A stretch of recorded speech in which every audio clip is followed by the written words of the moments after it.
Okay, here's the thing. You're not missing out on some future reality. You're missing out on a current embodiment, homeostasis that is your evolutionary potential being met in a way that is the Goldilocks zone. Here's how the Goldilocks zone applies to your life as an integrated human being, as an artist, entrepreneur, business person, where your highest threshold and your lowest residential basement, home base core identity are integrated. It's important to look at how to integrate our highest level potential and our lowest level regression. Where you meet is your kind of mean, average zone of identity that you occupy. And your average zone of identity occupation, let's say there's a sphere of identity, right? And let's say you travel to the left sometimes, you travel to the right sometimes, you go up, you go down, right? It's not linear. You're fluctuating in and out of your ideal state, your less ideal states, and core zone. Sometimes you're leaning forward into your evolutionary potential. Sometimes you're leaning backwards away from it. It is what it is. I have a teacher from the Shipibo shamanic lineage who talks about the downward stroke. His name is Russell. He's amazing.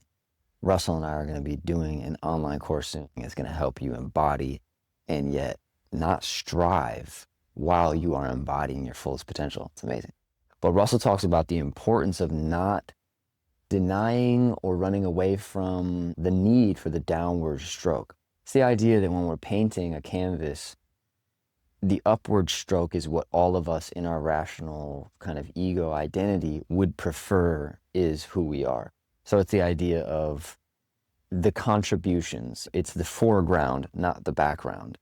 The background is not always as pretty, and usually it's these unpleasant emotions that are more yin, less yang. They're more the state that we're being forced into receptivity and we don't have the opportunity to assert our preferences.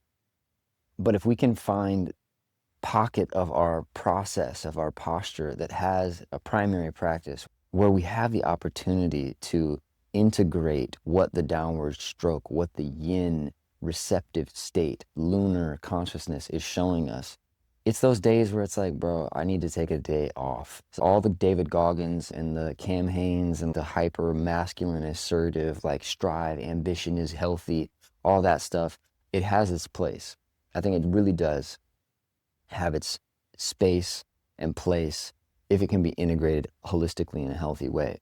It might not for everybody. Not everyone has the perfect disposition to interface with that kind of modular thinking in a good way. Modular meaning, for at least how I think of modular thinking, is like styles of consciousness can really plug and play. You can use a yogic identity and integrate it when it's relevant. You can use an assertive identity and use it when it's relevant. But what are we talking about here? We want functional integration so that the version of you that's most integral and most functional is what you're not missing out on. So the version of your life that you'd like to manifest, the version of you that's most integrated is going to be the bridge into that state. So the idea with the Goldilocks zone is it's not about totally dropping to where you're passive and in a rut for weeks. And it's not that version of you that's hyper assertive and disciplining yourself in this way that's not sustainable. It is the sweet spot. So the Goldilocks zone is a fantastic idea. And reality, I'm pretty sure it appears in quantum physics, astrophysics. I would also say, this is part of my theory and what I've found in the moon tech process, is that when you are missing out on nothing, there is a thing called horizon sight. Horizon sight is always looking at the optimal place. You're not looking too far up so that you end up stumbling over what's in front of you. You're not looking too far down so that you end up losing sight of what's up ahead of you. You have soft gaze, spatial awareness, where your peripheral and central zone of focus are all in this integral, optimal, spatial readiness. You're not sprinting at a pace where you would lose the scenery and the beauty of the moment, and you're also not going too slow where you're disconnected from a relevant, potentially really helpful state of urgency. It is a happy medium. It's the best of both worlds. You have your cake and you eat it too. I was always like, why? Who has cake and doesn't eat it too? You can have cake and not eat it. Who has ever wanted cake and then not to eat it? You can't have your cake and eat it too. What else is the purpose of the cake? I digress. But yeah, so the idea here of being a alchemist, of being the change that you wish to see, is becoming the bridge that is required in getting from where you are to where you want to be. That's it. That's all that's missing. If you think about it, part of what non-duality and law of attraction stuff, and it has nothing against Christ. It is actually completely functionally integral with Christ and Buddha. Buddha and Christ are states of identity and being and mystical presence that holographically, seamlessly merge into ideas of law of attraction, quantum physics, and all yogic truth.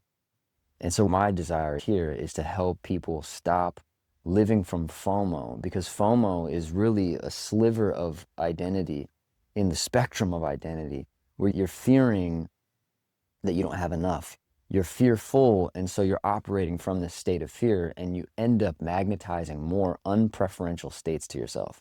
So when you realize that bridge between where you are and where you want to be is you, that there's actually no delay in manifestation of anything. Think of where you are right now in just one way that's not preferential. Think of something not preferential in different levels of your identity, meaning think of one thing that's unpreferential about your body that you'd like to change. One thing that's non-preferential about your mental, maybe your emotions. One thing non-preferential about your money, maybe your home, how much you travel throughout a year, your career itself, some dynamics in your family, your degree of artistic fulfillment, and then overall life fulfillment, right? So each of those are kind of like categories or slices of the pie of the graph of your life. In each of those, feel into how, let's go to the amount of travel you do in a year. Feel into what the version of your life would be like if it were completely resolved, so that there would be nothing missing. Now, the version of your physical body, where if you looked in the mirror, nothing would be wrong, nothing would be missing. You would say that it's completely copacetic with your preferences. Okay, now your bank account. You can do that with every compartment of your life in this kind of circular pie graph of all the categories in your life. That is one of the journal practices that we offer in the Moon Dojo program. There is a link to that in the description of this video. My desire is to help people live their fullest calling and resolve FOMO completely by becoming the change you wish to be. I believe that there are people living in this world right now who, if they look at their life, nothing is missing. And as soon as they notice what is missing, they become that change that they wish to see. The holographic consciousness allows you to immediately map whatever interior identity is required to become that change that you wish to see externally. Now, it doesn't mean that it's like, I'm going to manifest a Ferrari, it's going to be outside in 2 minutes. I'm not saying that. I'm saying you want to manifest a Ferrari, holographically, you can literally see what is required to get from where you are right now to get to a Ferrari. In between you going from where you are to get to the Ferrari, you'll have all of these identity gateways. And spiritually, God will check in with you. And if you have a primary kind of avatar guide, your ascended master guides, like for some people, Yeshua is their guide. They don't want no other questions. It's Jesus. If it's not Jesus, they don't want nothing to do with it. Some, it's Archangel Michael, Uriel, Gabriel, Raphael, Hanuman, Kuan Yin, Shiva, Buddha. There are different avatars. It's my teaching, my understanding. I am a student of an integral theory like Yogananda, where Krishna and Christ Jesus are one on the same exact team. It's like tomato and hello. It's like different language to point to the same exact stuff. So if there's misunderstanding about that, you might judge me for not having, oh, he's not Christian, or oh, he's using Buddha and yogi and Christian languages and he's confused. That's on you. I know who I am. I know how I serve. I'm trying to help those people who are interested in becoming awakened lighthouses so that nothing is missing from their world. And even the stuff that is missing from their world, they realize how they need to be in order to get that. They realize they don't get those external things without first being the version of themselves that already has that.